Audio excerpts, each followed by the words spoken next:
Let's talk about something most people don't like to admit out loud. You hate your job, but you're scared to leave.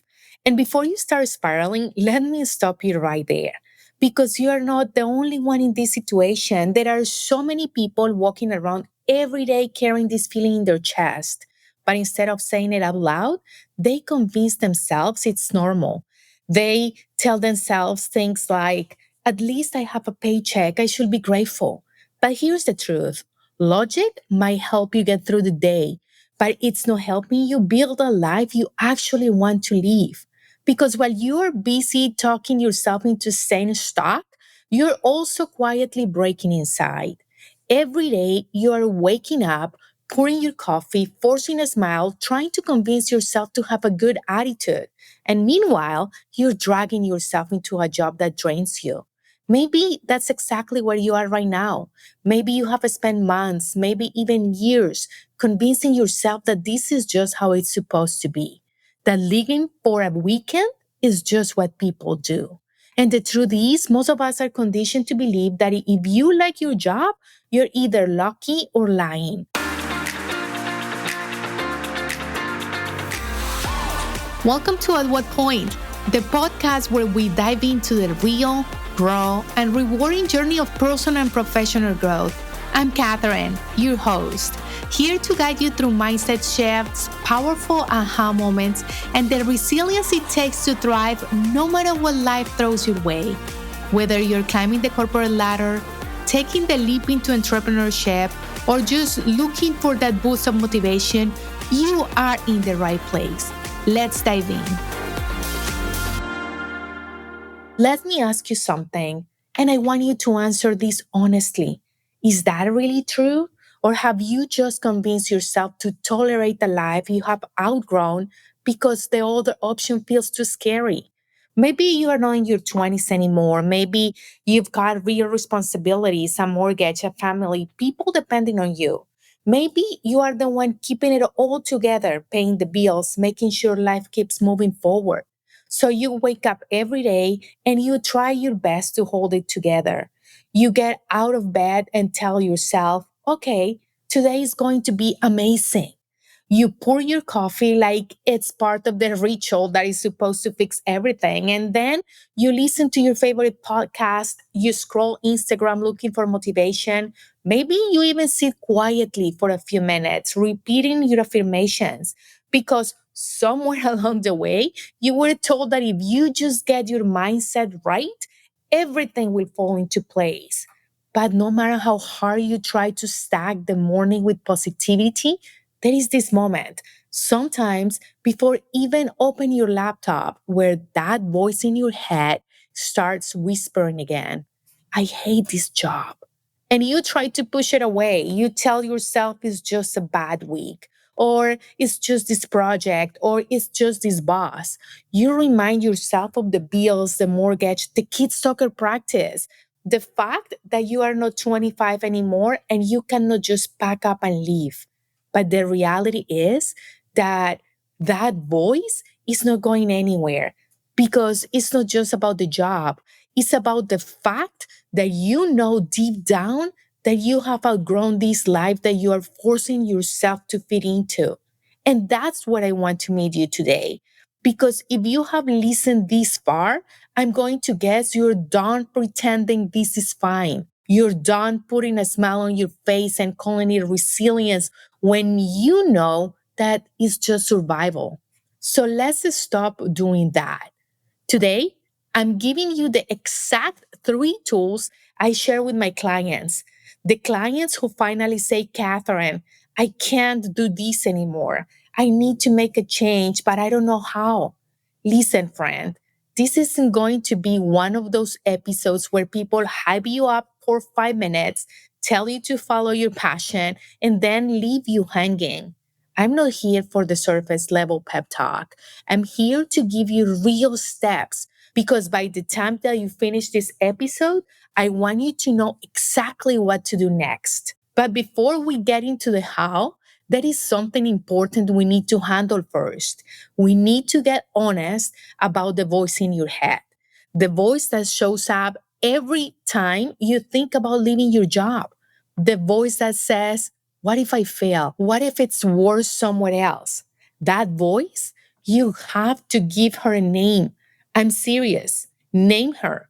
Because the moment you do that, you stop letting her be this invisible force controlling your decisions. You stop treating her like she's your truth and start seeing her for what she actually is: fear. She's not smarter than you. She's not protecting you. She's just fear, dressed up like logic, trying to keep you small. So the next time she shows up, and trust me, she will, you're gonna say this: thank you for your concern, but I'm done feeling like this. I've decided to move forward. That moment right there, friend, that's the shift. That's when the change starts. Because if you keep letting that voice run your life, you're going to stay exactly where you are. And you deserve better than that. Now that we have handled that voice, the one that is keeping you stuck, let's get into the first tool that will actually help you make a move. Because here's the thing: it's not enough to just say, I'm done. You've got to back that decision with real action. And the first step is deciding to find another job. And believe me, this is where most people freeze. And I get it. When you have been in the same company for years, sometimes decades, it starts to feel like it's all you know. You tell yourself, well, at least I'm good at this. At least I know the system. At least I've got stability. Even when that stability is quietly killing you. But because you are scared of change, you do the thing that feels safe. And when you finally decide to take action, this is what you do. You open your laptop, you scroll at night, telling yourself you're being proactive. You fill out application after application, sometimes hundreds, just throwing your resume out there and crossing your fingers that something will stick. And then nothing happens. No calls, no interviews, just silence. And that silence, it starts to mess up with your head. You think, maybe I'm not qualified anymore. Maybe I've been out of the game too long. But let me stop you right there because I need you to hear this clearly. It's not because you are not good enough. It's not because you don't have the skills or experience. It's because that's not how hiring works anymore, especially not for the kind of roles you actually want. So let me tell you what works right now, what's actually getting people in the door. So here's the process. The first thing I want you to do is to start making a list of the top 10 companies you would love to work for. Don't overthink it. Local, remote, across the country, whatever makes sense for your life. Companies that align with who you are now, not just who you used to be. Once you got that list, go to their websites. And then you're going to look at the job openings, see what's available. But don't stop there because this is where most people miss the mark. The next step is going to LinkedIn and finding people inside those companies who are already doing the kind of work you want to do. You're looking for connection points. And here's what the real shift happens: look for connections you have in common. If you find someone in your connections who knows someone at the company you want to work, reach out to them. You're not sending a desperate message. You're not begging for a favor. You're just starting a conversation. Say something like, hey, I've been really interested in company X, Y, and Z. Do you still working in there? Do you know anyone I could speak with to learn more about what it's like to work there or the application process? That's it. It's simple, human, no pressure, because this is where the ripple starts. What's happening behind the scenes, what nobody's telling you, is that a big percentage of people they interview and hire are people who are already in one way or another part of their network. It is people who come recommended by someone they trust. That's just how it works now. So instead of throwing your resume into the void and wondering, why no one's calling you back? You must create real connections. When you do this process, you are becoming a name and a face, not just another applicant in a portal. And that's how you get your foot in the door. So now that you have started connecting with people and making real moves towards the next chapter, let's get into the second tool that is going to keep moving you forward. And this one is non negotiable. You've got to get real about your financial situation. And no, I'm not talking about cutting out your morning coffee. That's not what's keeping you stuck. Your Starbucks habit is not the reason you feel trapped in a job you hate. But let's be honest, if you're living paycheck to paycheck, that fear is always going to be sitting in the back of your mind. It's going to whisper, what if I cannot find something better? What if I leave and regret it? What if I run out of money? And when that fear gets loud, it starts to calling the shots. That's why this step is so important. Because if you don't have clarity on your finances, you will stay stuck, not because you cannot make a move, but because you are too scared to try. So here's what I tell my clients, whether they are switching careers, leaving corporate, or building something of their own. You need to know exactly where your money is going. Not, I think I'm okay.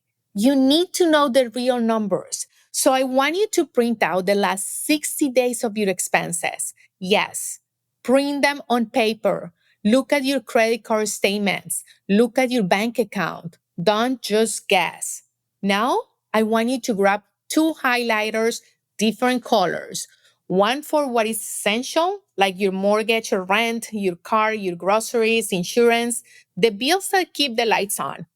And the other one, that's for your what's optional. That's for your dinners out, the things that you buy on Amazon at 11 p.m., the subscriptions you forgot about but are still paying for every month.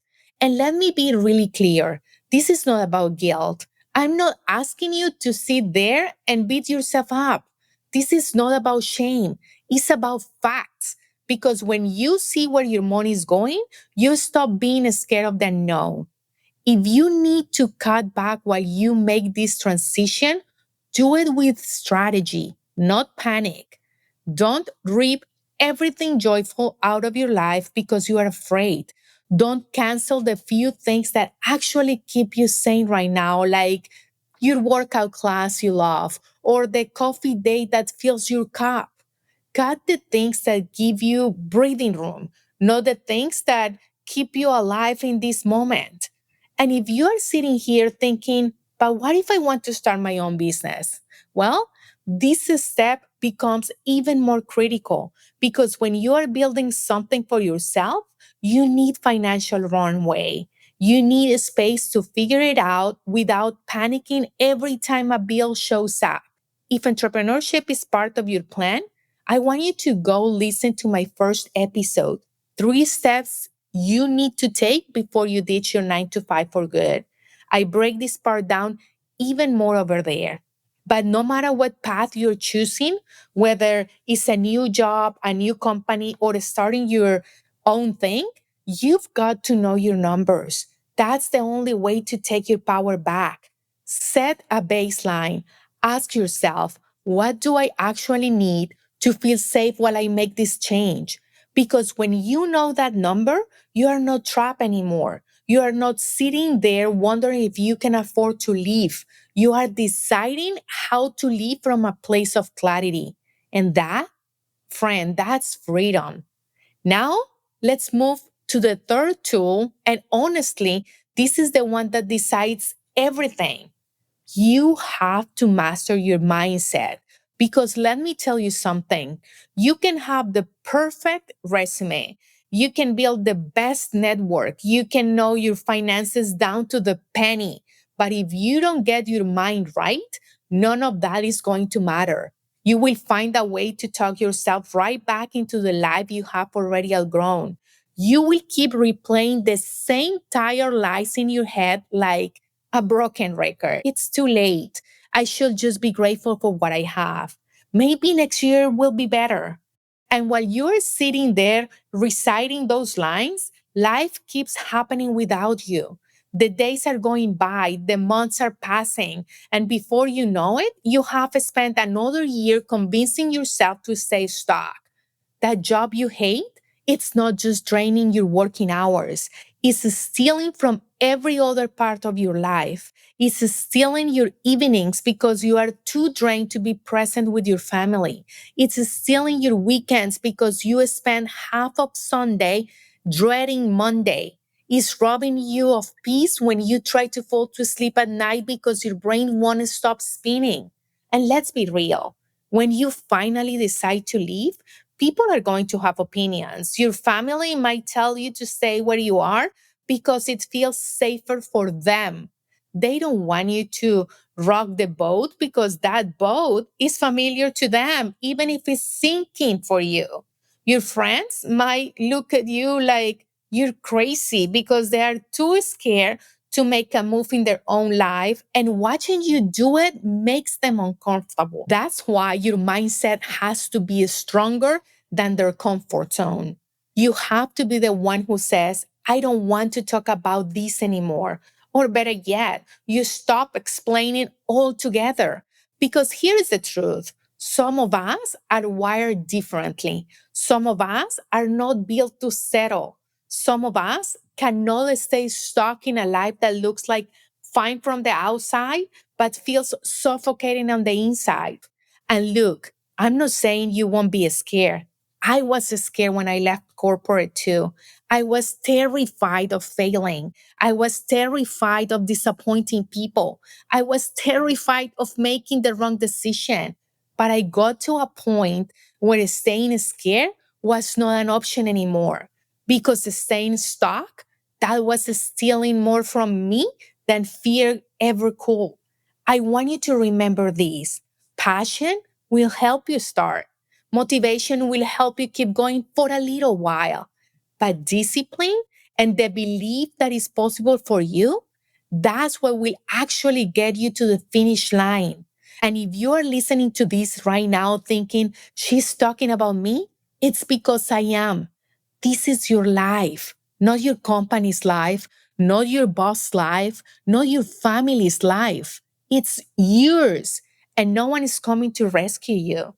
You are the one who decides what happens next.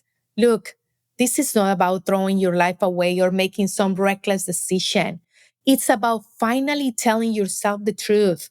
It's about being honest enough to admit when you have outgrown a chapter and brave enough to start writing the next one. You don't have to have it all figured out.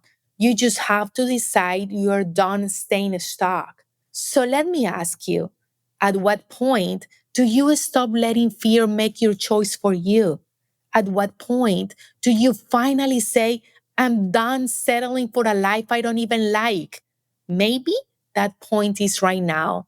And maybe it starts with one decision: to believe you deserve better and to go get it. Thanks for joining another episode of At What Point. I hope today's conversation sparked some inspiration for your journey of growth and transformation. If you enjoyed this episode, don't forget to visit katherinebeltran.com/podcast for show notes, special discounts on coaching packages, and freebies to help you keep moving forward. And last but not least, if you haven't already, make sure to subscribe so you never miss a show. See you next time.